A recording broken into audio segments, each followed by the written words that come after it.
Well, good morning. How's everybody doing today?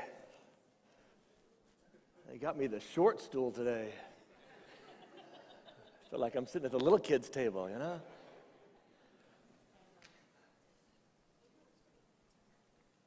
We've been in this series we kicked off a couple of weeks ago, Find Yourself Between a Rock and a Hard Place. And it's a great description, not only of the book of Daniel that we've been looking at and going to look at again today, but I think it's a great picture sometimes of our lives, isn't it? We sort of find ourselves in that really tough spot, and it's sort of like, which is the better spot? And it seems like we get squeezed and squeezed and squeezed. And if we're a Christian, if we're a religious type, we pray to God that God would take us out of that situation, that He prevent that situation from happening in our life. And sometimes He doesn't. Oftentimes He doesn't. And I think there's a reason for that, and it's a reason that we're not always comfortable with. But it's a very consistent reason, and we're going to see it again today as this story unfolds in the book of Daniel. So we're just going to jump right into it today. Oh, thank you. Got the high one now. There we go. I feel better. Thank you, Brian. Everybody say thank you, Brian. Thank you, Brian. All right. Hey, let's pray, and we'll get right into this day, all right? Lord, we just stop to let our souls and our spirits catch up with our lives for a moment. Life can be so hectic and so busy, so compressed. And sometimes these moments of quietness and moments of decompression can feel really weird, yet good at the same time. And so this morning, as we stop just to take in our breath, slow down our heartbeats, try to open our mind, not just to more information, but beyond that, to open our minds to you. We ask again that we can hear your voice through some really old words and really old stories that still have such meaning and relevance to our lives today. So for those of us in this room and who are watching online who find ourselves right now in one of those really tough spots, between a rock and a hard place and having to make a decision that we don't want to make, or maybe find ourselves having made a decision that we needed to make, that we had to make, but now we're experiencing the results of that. I pray again that the words that we just sang a couple of minutes ago would ring true for us. That you would be a good, good father to us. A father who doesn't take us out of that situation, but who will walk through and protect us through it all. So again, we give you this time and this space just to do what only you can do, and that is to touch our lives, to change the directions of our lives, to give us encouragement and hope that you'll finish what you've started in our lives. In your name, amen. Hey, if you're following along, we were actually over in Daniel chapter 3. A little quick background. Daniel chapter 1 tells us that this guy named King Nebuchadnezzar, the king of Babylon, has invaded Israel, Judah. He has come into Jerusalem. He has sort of ransacked it. He will come back in a few years actually after this and wipe out some stuff. But at this point, he's come in. He's taking out these the best and brightest, particularly young men. Sorry, ladies, but that's who they were after then. They took out these young men, these teenage boys. They were going to bring them back to their country, raise them as their own, kind of influence them, hope they would again influence their people back there. And so we have this group. We have this group of 4 people that sort of stand out as the key theme, leading roles in this book of Daniel. Guys by the name of Daniel, Shadrach, Meshach, and Abednego. We all pronounce it that way because that's how we've heard it our whole life. We have no idea if that's how you're supposed to pronounce it, but we're just going to go with it, all right? So Daniel, Shadrach, Meshach, and Abednego. These 4 guys, and the story kind of goes back and forth. Very first week we talked about this, that Daniel kind of draws a line and says, I can't do this. I'm not going to eat this food. We're not going to eat this food. And here's an option that maybe we can try. And that works out. Last week we looked at this dream the king has. The king has this dream and it really bothers him. And he tells his group of wise guys, hey, you guys got to tell me what the dream means. And they say, well, tell us what the dream is. We'll tell you what the dream means. To which he says, no. You got to tell me about the dream. and what it means, because that'll let me know that you can actually do it, and I don't want to have some other stuff that's not really true. This is what I need. And so they don't, and he says, I'm going to kill you all. Daniel finds out about it. He goes, well, I don't want to get killed with the rest of them. Give me a chance to pray about this. He comes. He tells the king, I can't really do this, but God can answer this, what you need. And so out of that, we talked about this idea of if you could kind of project the future, if you knew the future, how many of us would want to know it? And some of us raised our hand. If we wanted to know how we would die, some of us raised his hand. That was kind of weird, but, and I think for my idea, the reason I'd want to know how I was going to die, because I would try to figure out a way to prevent it. Right? If I knew I was going to die in a car wreck, I would not get in a car ever again in my life, right? Especially if I knew, 3 years, 2 weeks, and 10 hours from now, it would be in a car wreck. I can assure you for a couple days before and a couple days after, I'm not riding in a car, right? And that's kind of what the king does. He has this dream. He sees this thing, finds out he's the head of it, but these other nations are coming after him. He's not going to last forever. And somehow it gets in his mind as we get here into Daniel chapter 3, verse 1, that he kind of thinks, hey, let me kind of change that. I want to build a statue, and it seems like kind of related that I want to build a statue that represents I'm it. I'm really the guy, because it's sort of this idea of if you don't like the dream, change the dream. Which is kind of a little catchy slogan there, right, Earl? So we have a few preachers out here today. Somebody's going, hey, that'll preach, and it will. So go ahead and use it, because we all use other stuff. But when he says that, I don't like the dream, I'm going to change the dream. That's how we find ourselves in this spot in Daniel chapter 3. And let's remember in this story, King Nebuchadnezzar really likes Daniel, Shadrach, and Meshach, and Abednego. He's liked them because they seem like bright young guys. They're probably, by now, between the ages of 16 and 19. We don't know how young they were when they first went, but they're probably in that age bracket. He is, they've been smart. They've kind of risen ahead of their class.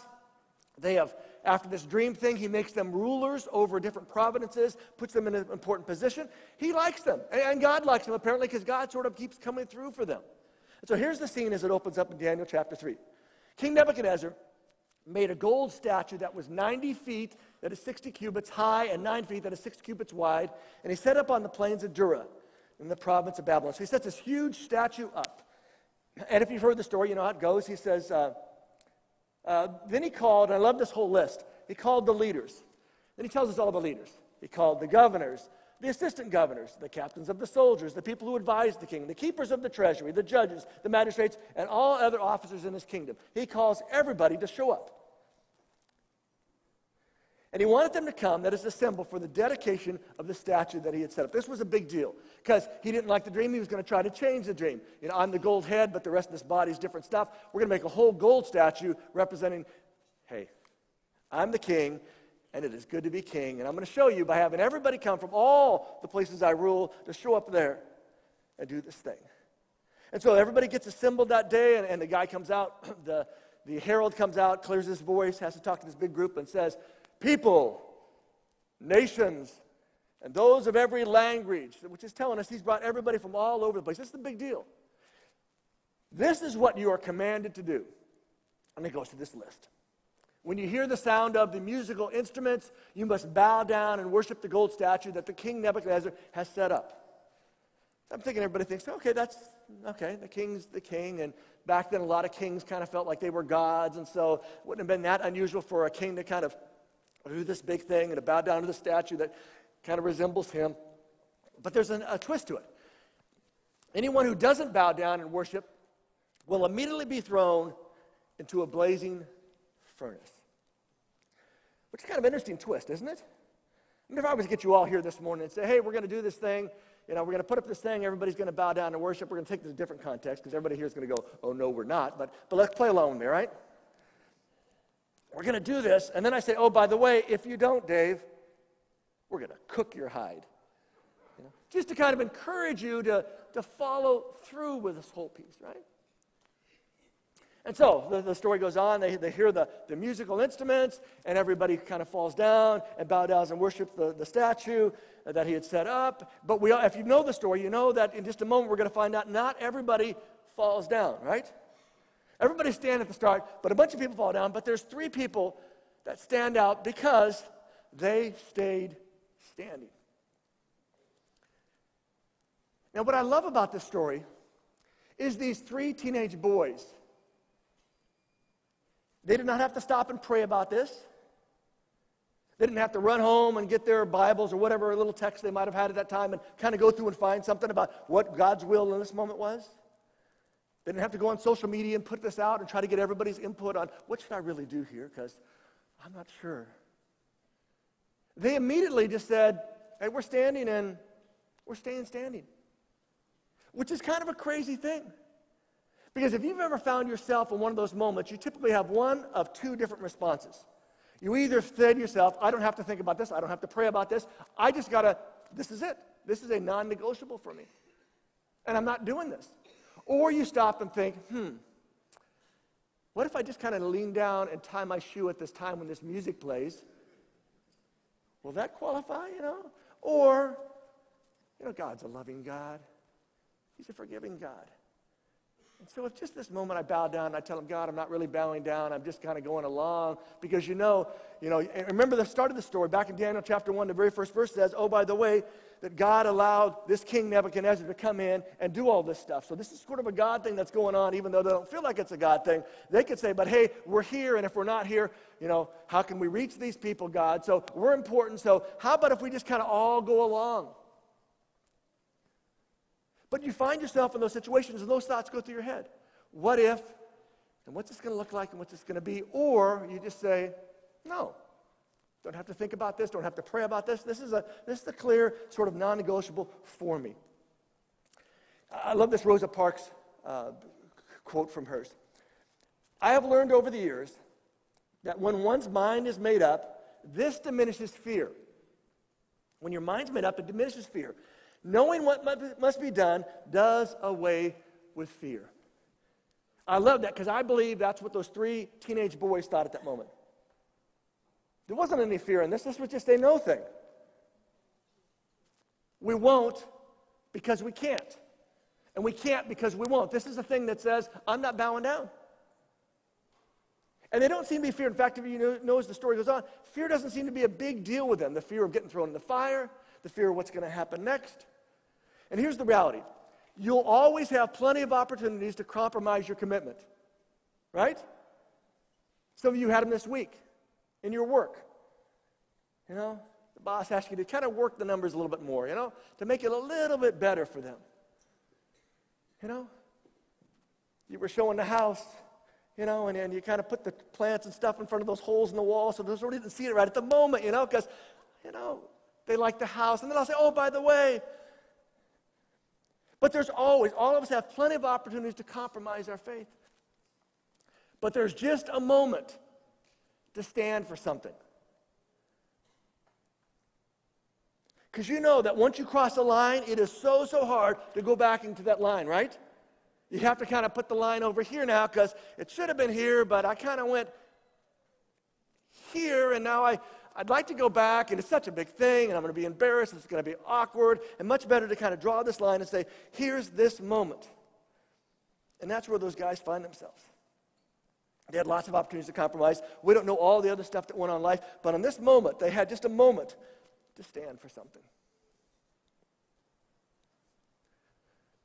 And here's the question I want you to write down, but more importantly than writing down, I want you to think about this. What are my non-negotiables? When I put my, I mean yours, but you're supposed to say this to yourself, so it's yours, mine, right? But what are my non-negotiables? Do you have any non-negotiables? What are the things, if this is the line, and I don't have to pray about this next time it comes up, I don't have to ask my friends about it, I don't have to go on social media and say, help, anybody else have this kind of experience? I don't have to look for a verse. I just simply say, these are non-negotiable. These are things that I won't do. And I won't do them because I can't do them, and I can't do them because I won't do them because these are just my non-negotiables. No matter what. Because I believe every one of us, you don't have to be a religious type person to have this. Everybody needs to have some non-negotiables in their lives. Things that are clear. Things that are lines. Things that you don't have to think about. Things that are just, this is the way they are. And what I love about this story is, here's these 3 teenage boys who have figured this thing out that for so many of us that are much beyond teenage years, still have some struggles with. Where those lines are at. And what are the non-negotiables in my life? Back to the story. So this has happened, the music's played, everybody's falling down, but these 3 guys stand out in the plane, probably a big plane of ground, not airplane, but big area, right? These 3 guys are standing up, probably kind of get lost in the crowd, but some Babylonians came up to the king and began speaking against, that is denounced, I love the literal language here, they ate pieces of the men of Judah. How many of you ever had somebody eat pieces of you? Right, be proud, raise your hands high, all right? You know, had somebody kind of chew on you, or chew on about you. Oh, they come to the king, oh, king, we got some good tidbits for you. You know, it was a lot of people there. I mean, it was a huge crowd, King. You did a great job getting everybody together. Music band was unbelievable. You know, that everybody kind of swayed to the worship so much they fall down. It is just moving everybody, King. But oh, by the way, there's these 3 guys. And I love the way they describe them. Oh, King, there are some men of Judah. Oh, who, by the way, you made officers in the province of Babylon. You know, you kind of put them up in this rank. That's kind of how they got here. That did not pay attention to your order. They didn't do it. Music played. They stayed standing. And the music was loud, King. We all know that. You know, the music was, everybody was clear when it was up and everybody else is going down. Everybody's clear on what's going on. Their names, by the way, King, if you don't remember, it's Shadrach, Meshach, and Abednego. They do not serve your gods, and they do not worship the gold statue that you have set up.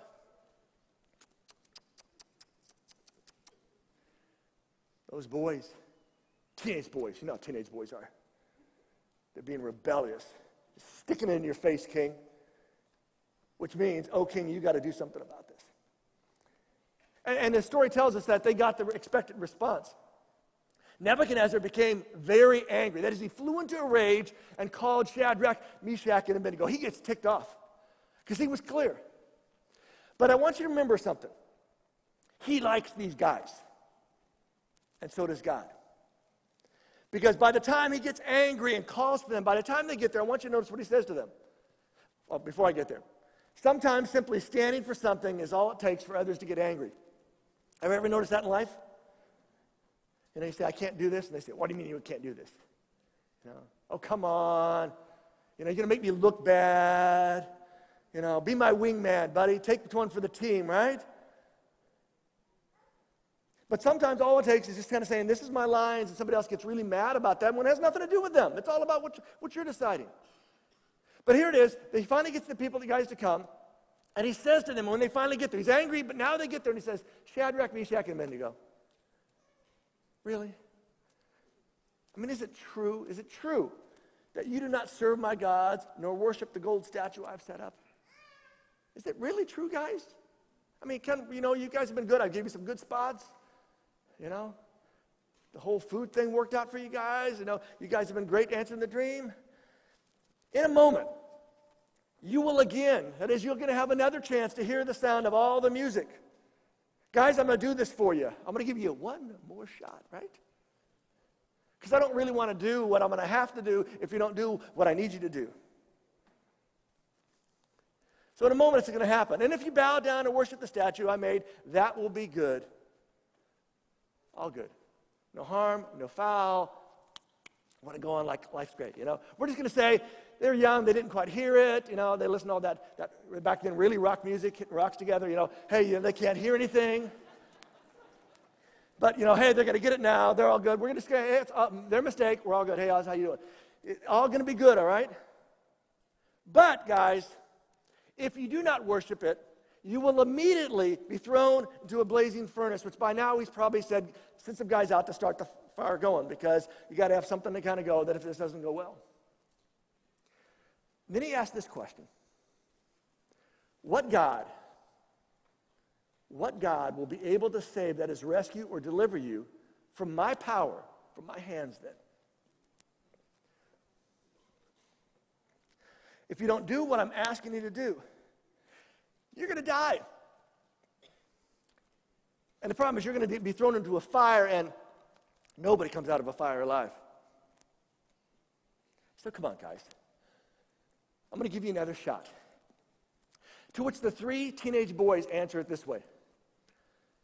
Nebuchadnezzar, we don't need to defend ourselves to you. Now, you can read this with a little teenage angst to it. Yeah. They probably had great long hair. Oh, no, they got hair shaved off. They have hair like mine, so they're hanging it back, but nothing's going. And they say to the king, we don't need to defend ourselves to you. But I don't think that's necessary. I looked at a bunch of different translations this week, and everybody kind of goes different ways. But I don't think this is a rebellious moment for these kids. This isn't a we're not going to take it anymore kind of moment for these kids. They're simply saying, you're not the one we have to defend ourselves to. There is someone who's a whole lot more important in our lives than you. There's someone who is much greater than you. As great as you are, O king, you're not the one we're worried about. I love this statement from, actually it's not from Sadie Robertson. How many know who Sadie Robertson is? Raise your hand. A lot of you do, okay. How many of you ever heard of Duck Dynasty? Okay, she's one of the kids from Duck Dynasty. I just saw this quote this week, so I thought it was a great quote. This is actually not from her, it's from her cousin, but I don't know what her cousin's name is, so I counted it to her, all right? But I love this. 5 seconds of awkward can save you from a lifetime of regret. And let's face it, the music plays, everybody falls down, and the guys all kind of look at each other. There's at least 5 seconds of awkward then, right? But they know that if they choose anything else, it's going to be a whole lifetime of regret. Because again, you can't draw that line. In fact, I've got a little clip from her she's going to talk, because I thought, here we have this teenage girl, this is about teenage boys. I want you to kind of hear the great wisdom from a teenager. So everybody ready? Kind of drop the lights for a second for me, and here we go. Hello humans, so I'm going back to my old YouTube ways today and doing the old selfie cam, little life lesson, little life hack that I learned in my life. This lesson actually comes from my older cousin who's really wise, a lot smarter than me obviously. And one day I was like about to start dating somebody and she said, Sadie, I need to just tell you something that really helped me in my life. And she said, 5 seconds of awkward can save you from a lifetime of regret. Ladies and gentlemen, am I right or am I right? And this goes for so many things in life. I was thinking of 5 ways I can relate this to your life maybe right now to make it more practical. 1, if somebody is drinking and they ask you to get in the car with them, say no. Hands down, just say no. It may be a little awkward for a second, they may be your friend, but say no because that can save you from a lifetime of regret. What if y'all get in a really bad accident or something goes wrong or, a cop pulls y'all over? Number 2, if somebody asks you to drink and you're underage and you don't want to drink, you can say no. It's gonna be awkward. I've been there. I've had to say no, and it is a little awkward. But hey, it's gonna save you from a regretful night that you could have in the future. Number 3, if a guy or your boyfriend, or if a girl and she's your girlfriend and they want to go farther than you want to go in your relationship, just say no. Talk to them about it. It's going to be awkward. It's an awkward conversation, but it can save you from a lifetime of regret, people. Now I'm going to spin it from another point of view, something that's good that you may feel awkward. So like say there's a person over there and they're all alone and they're crying, and you feel the need to go pray with them. Holy Spirit's leading you over there, but it's so awkward and you don't really know. Just go. Let Him lead. God will speak to you as to. He'll give you eyes to see and ears to hear. That's something that my good friend Britt Nicole told me. Sadie, pray for eyes to see, pray for ears to hear, because Holy Spirit will lead you. And then even if it is awkward, you have this overwhelming sense of confidence to say yes, and you'll go and do it. And number 5, this is something that was awkward for me in my life, but I had to learn. If somebody wants to come up to you and tell you something juicy, and they're like, Sadie, I have to tell you this person said something about you, it's okay to say, you know what, I don't want to know. And that's extremely awkward, and honestly, I have been in the most awkward situations where I just have to say, I don't want to know.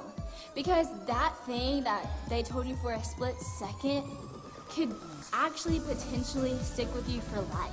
That one word that you just wish you didn't know, that one thing that somebody said about you that you didn't really need to hear, it doesn't affect your life. So there's just 5 tips on me saying, hey, you can say no, and you can say yes. And it may be awkward, but think about the simple seconds that's going to be awkward versus the lifetime of regret that you could have from that night, or the lifetime of just excitement that you had from that moment. You know what I mean? So 5 seconds of 5 seconds of awkward can save you from a lifetime of regret. I hope this challenges you and helps you in your life. Stand strong, people, and live original.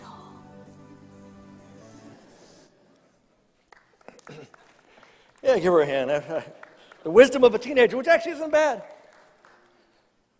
I mean, even as an adult, think about those moments. I mean, everybody has that kind of weirdness of awkwardness, and we don't want to be awkward, and it's kind of stand out. But to categorize it, just sort of, it's 5 seconds of awkwardness versus the potential for so much more. So, the guys come back and they tell the king, listen, king, we don't have really sort of, it's not about you, it's about somebody greater. If you throw us into the blazing furnace, the God we serve, that is the God we fear, is able to save us from the furnace. He will save us from your power, your hand, O king, which I love that differentiation. He can save us from the furnace, but he will save us from your hand. There's lots of ways you can go with that, but the idea of, think of how many times we find ourselves in these moments, and we pray for God to sort of get us out of that situation. You discover you're going to have a big test, and you're praying for snow this week, right?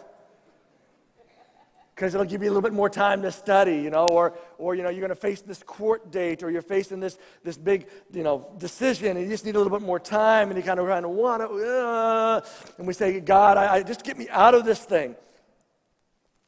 And so often, we forget that what happens, see, God rarely takes us out of those things. In fact, I would argue that the story after story in the Bible tells us that God goes through us, through those things with us. But then they come back. They say, God can, save us from the fire. He will save us from your hand. But even if God does not save us, we want you, O king, to know this. We will not, that is, we cannot serve your gods or worship the gold statue you have set up. Even if this doesn't go well for us, that doesn't change the bottom line for us, the non-negotiable for us. We can't. Because we won't, and we won't because we can't. See, there's a big difference between God being able to do something in my life and God doing that thing in my life. And sometimes we as Christians get this all sort of caught up because God doesn't come through in the way we want him to. He didn't take us out of the situation, and we get mad because, how come you didn't do this, God? And I love the attitude of these 3 young guys who've learned a lesson, again, that is so hard for all of us at any age sometimes to grapple with. That while God is able, that doesn't mean he always will. Now, our problem is stories like this. Because if you've been around church, you know the end of the story, right? And because we know the end of the story, that's kind of why they get there. We have a few stories, but not a lot that are like God doesn't show up and pull them out. We have all the miraculous stuff, and that's the stuff we hold on to. But there's a reason they're called miraculous stuff. Because they're not always the way it works out. But here's the reality. Following is my responsibility. The outcome is God's. Following is my responsibility. My job is to say, sorry, king, I can't. What God does is up to God, and we can't get those two confused. We can't say, well, God, I've done this now, so you ought to be doing this because I've done my part. Hey, right? It's about, I've done my part, I'm going to let God do his part in whatever way he sees as best for that, even though sometimes that best way doesn't seem so best to me. But it doesn't change what my job is. My job is simply to be a follower and to follow. Well, this kind of goes the way you would expect when you tell a king, I'm not going to do what you said. Nebuchadnezzar gets furious with them, and I love this, and his appearance changed. You all know what that means, right? You've all been with somebody whose appearance changed, right? You know, this is the Middle East. I don't know what color Middle Eastern people turn. I know what people of my heritage turn. You can tell when my appearance changes, I turn red, veins pop out, right? The look, and he is ticked off now because he thought he was doing these guys a favor. He likes these guys, remember? He likes these guys, and so does God. And he gave them a break. He said, hey, we're going to give it another shot here, guys. Just this time. When it happens, just do it all good. But they don't. They don't even give that a shot. And so the king's command was urgent. And the furnace was made so hot, I love this, that the flames killed, I don't really love it, but it's kind of a cool story, that the flames killed the strong soldiers who threw Shadrach, Meshach, and Abednego into the fire. The king is so mad, he says, just keep throwing stuff in there. Keep throwing stuff in there, you know? So these guys, they've bound these three guys, they're taking them in, and as they're throwing them in, they die because it's so hot. What you would expect then, obviously, that the three guys, they would have died as well, right? But there's this moment in the story where they all have seen them thrown in, and now they're looking in and they go, in fact, the story captures it this way. King Nebuchadnezzar was so surprised that he jumped to his feet because he's probably sitting on a throne someplace. You know, you've seen those old movies, you know, the ruler's there. He gives the thumbs up, thumbs down. I don't know if Nebuchadnezzar did that, but that's kind of the picture. You know, he's there and he sees this thing. And you can understand, his guys have died. He doesn't care about those guys. He just wants revenge on these three boys who have the audacity to question him. And now he jumps up, and they're surprised as they look in because he looks around to the guys around him, the advisors around him, and he says, didn't we tie up only 3 men and throw them into the furnace?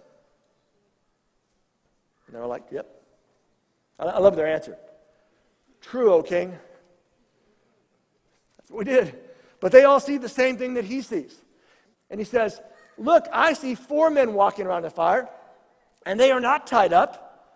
Because he'd gotten these really strong guys to tie them up as strong as they can. Police officers know about this. You got to get them right, Chris? You got to get them tight. You don't want them loose because they might get loose. They got them tight. They throw them in. They're not tied up, and they're not burned. They're not hurt.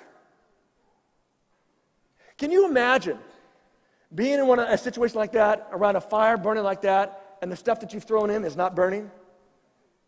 It's not exploding. In fact, it's walking around. I have no idea what they're walking around doing there. It's got to be kind of cool, though, right? You got to be like, whoa, you know? I mean, they've seen the other guys die, and they're walking around. And the fourth one, the extra guy in there looks like a son of the gods. He has no idea. He's just sort of this description of he's not supposed to be in there, and he looks a little different. This is kind of a crazy, crazy thing going. And so Nebuchadnezzar is moved by this. He approaches the opening of the blazing furnace, which is not, again, he doesn't get up to the opening because everybody else has died. He's back a little ways. He's shouting. He's got to be shouting. Shadrach, Meshach, and Abednego, come out. Servants of the Most High God, come here. Because he'd been reminded last time, in chapter 2, when Daniel says, this is who told me your dream. There's a God, the Most High God, the God above all gods, who was able to... Now, he recognized these are these guys. Come here. And I love this whole explanation. When they came out, the governors, the assistant governors, the captains of the soldiers, and the royal advisors, they crowded around them, and they saw that the fire had not harmed their bodies. Which is what we would do, right? You know, somebody comes out, you're going to go up and start pushing on them, touching them, right? Make sure that they're real. And of course, the next story is great. Their hair was not singed. Their robes, their tunics were not burned. And I love this last one. They didn't even smell like smoke. I mean, at least you ought to smell like smoke, you're in a fire, right? I mean, God can protect you. You're not going to get your hair and your eyebrows singed off. You know, you're not going to get your clothes all burned up. But you at least ought to smell like smoke because you've been in there. Which tells us how miraculous this is. This wasn't just sort of a protection. This was something way beyond sort of protection. And then Nebuchadnezzar says these, great finish. Blessed be the God, Shadrach, Meshach, and Abednego. Imagine you threw a little extra stuff in there and you're like, phew, this is crazy, you know? Blessed, you know? Unbelievable is this God who can do this kind of stuff. Their God has sent an angel and saved, that has rescued, delivered his servants from the fire. This shouldn't have happened. I asked them, who was going to get you out of my hand if I threw you in? Their answer was, they got us God. Apparently, he did his thing. And here's the thing I don't want you to miss. Sometimes the only way to experience God fully is in the fire. We always think the best way to experience God is God to rescue me away from the fire so I don't have to go through it. But story after story, and this story is a reminder again that sometimes you got to go through the fire in order to see God fully exposed. And it's a thing that we don't like. But it's true, story after story after story, not just in the Bible, but story after story in our lives as well. People who will come years later and say, I'm glad this happened, but when that was happening, I was not glad that was happening. And I would tell everybody else, do not go down that way because bad stuff will happen. But in the midst of bad stuff, poor choices, dumb decisions, risk, God somehow was there through the fire and brought me out the other side.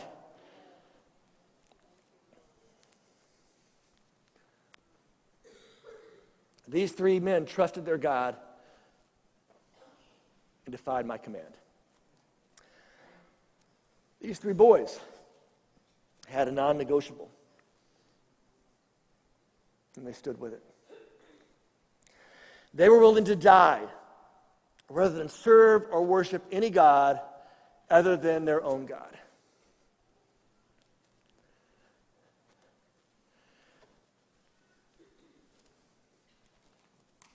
You know, we all say we'd be willing to do that as well because we've read the story before.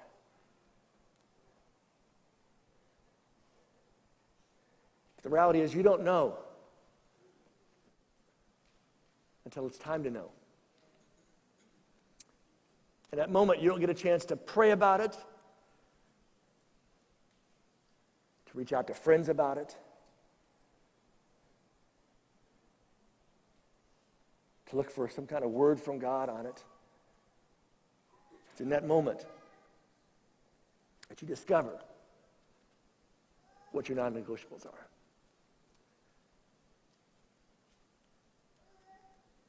They decided this. So Nebuchadnezzar finishes it with this great decree. Which if you were here last week, you remember the whole story of this is kind of a thing for them in Babylon. Anyone from any nation or language who says anything against the God of Shadrach, Meshach, and Abednego will be torn apart, that is limb from limb, and have his house turned into a pile of stones. Again, apparently a very bad thing to have happen. Because not only do we kill you, we take care of your family, right? Anybody who says anything bad against their God, big trouble. Which is an amazing flop for this guy, right? Flop who just a few hours before was saying, hey, if you don't bow down, I'll throw you in the fire. Don't mess with me. And now he has a moment of humbleness and a moment of change that we're going to discover a little bit more over the next week. No other God can save, that is rescue, deliver his people like this.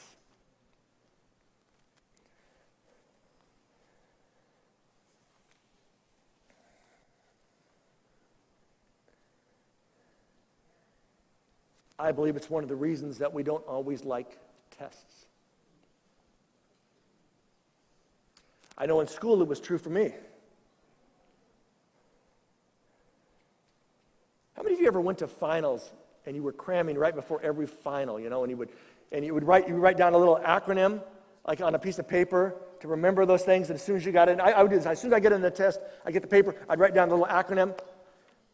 And then I would just hope I remember what that was, you know. But I didn't think it was cheating because I hadn't looked at anything. I just memorized it, so I sat down, wrote it down. Okay, now see if I can remember all the stuff and give it back so that I can hopefully make it through this class.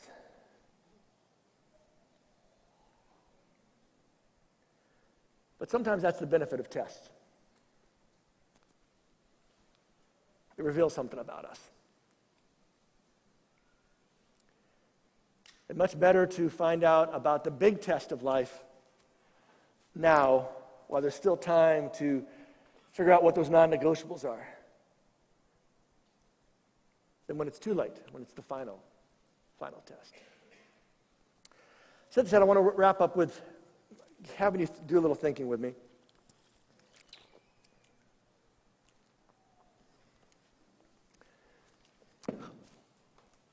Who do you need to disappoint?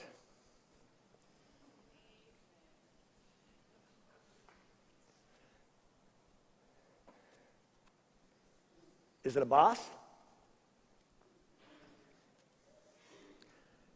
Is it a coworker? Is it a parent? Is it a spouse? Is it a kid? Because the reality is you're going to disappoint people in your life. And if you don't decide who you need to disappoint, where that non-negotiable is, you will end up not only disappointing them, you'll disappoint yourself in the process.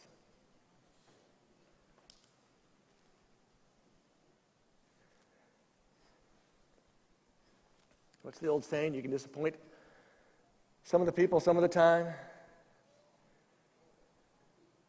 I don't know how it goes. It goes something like that.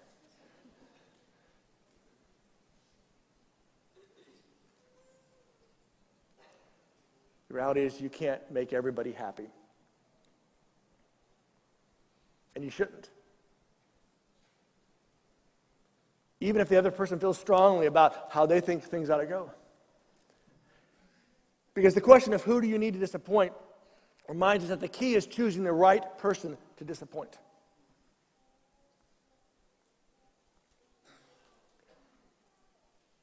And if you're married with kids, the people that are probably highest on your list of people that you disappoint in general are our families.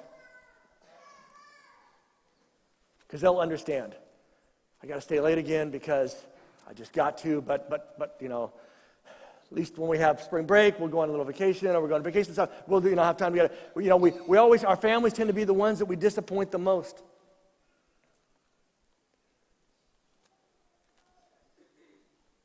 But who is it that you need to disappoint?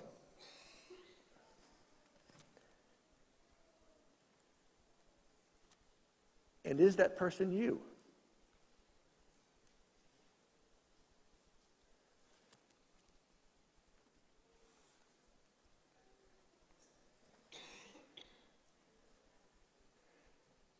There is one person, one being that I hope we never disappoint.